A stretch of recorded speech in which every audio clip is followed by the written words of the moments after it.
You ask Tiger to solve. This deals with linear equations with one unknown. The final result is x equals 7/3. Let's solve it step by step. Group all x terms on the left side of the equation. Subtract x from both sides. Group like terms. Simplify the arithmetic. Group like terms. Simplify the arithmetic. Group all constants on the right side of the equation. Subtract 18 from both sides. Simplify the arithmetic.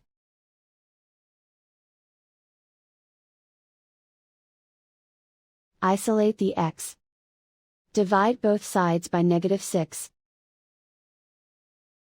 Cancel out the negatives. Simplify the fraction.